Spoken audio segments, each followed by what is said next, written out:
For the first time in months, there are 0 active cases of coronavirus in Victoria. The state's health department has confirmed the last COVID patient was cleared of the virus and discharged from hospital yesterday. Meanwhile, in South Australia, a major police task force investigating the Adelaide cluster is widening its scope.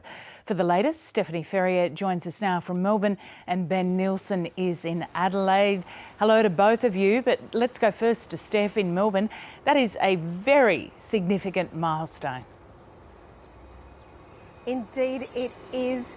And Lisa, this is a fantastic day for Victoria because we have triple zeros across the board. 0 new cases, 0 deaths and 0 active cases as well for the first time since February the 29th. And as PK just mentioned there, it follows a man in his 90s who was finally discharged from hospital yesterday and cleared of the virus.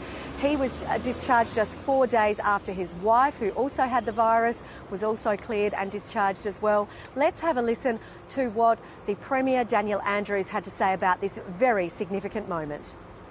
There are now 0 active cases of coronavirus in our state. The 1 remaining active case has now been cleared of the virus and discharged from hospital. That's great news for them and their family. This is far from over. Even with this run of 0 days, no active cases, very strong testing performance, and people who are just doing the right thing, playing their part. Until a vaccine arrives, this is something that's going to be with us for the foreseeable future.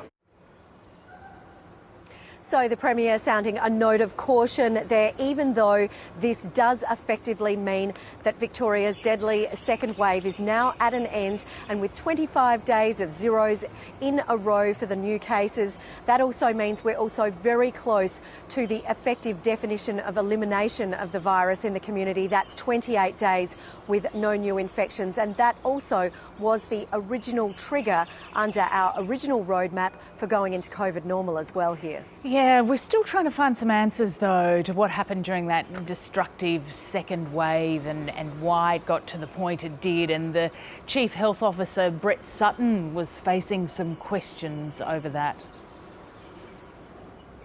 Yes, he was at a parliamentary inquiry into contact tracing. He gave evidence yesterday, and that is trying to examine just whether or not we will be up to the task and the system will be able to cope if we have another wave here.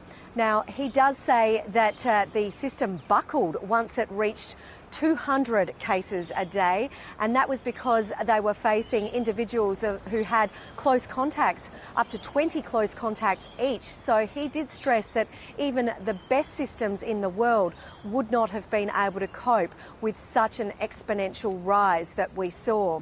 But what we did also hear from other health leaders was that there were a small number of positive cases that did slip through the crack, that contact tracers were unable to contact. They say they've since learnt from this and they are making sure that they verify numbers and also work much closer with community leaders in the future. The head of the health department, Professor Ewan Wallace, has also said that that old paper-based system has been completely revamped, and so we now have a very state-of-the-art computer software model for contact tracing, and that will be able to cope with up to 500 cases a day. But you will remember that at the peak of that second wave, we had more than 700 cases a day. So we certainly hope we don't ever get to that point again. Oh, we can't let our guard down. Let's go to South Australia. And Ben, what do we know about this task force that's investigating what's gone on in your state over the last week or so? Good morning, Lisa. So it was announced on Friday, and at the time, 20 detectives were part of that task force. That's since increased to 36. And yesterday, the Assistant Commissioner who's leading that task force came out and said that it had broadened its scope and they captured some surveillance vision from one of the CBD Medi hotels. At the time, he said that was 400 hours. This morning, he said that's nearly 500 hours. And of course, they'd already captured a number of devices from a person of interest, a mobile phone, a laptop and a hard drive. The person at the centre of the investigation is a 36-year-old Spanish national who worked at a Medi hotel here in Adelaide and who initially lied to police and said he'd bought a pizza from a pizza bar in Woodville in the west. but then it turned out that he'd actually been working there, which sort of changed the response to the cluster that had emerged. There are also 2 other people police want to speak to, but they're currently seeking legal advice. And the information from the investigation, Lisa, is also being issued to contact tracers to help with their efforts as well. And Ben, what is the latest with the cluster? There was 1 new case linked to the cluster yesterday, which takes the total number to 27, and there are 38 active in South Australia currently.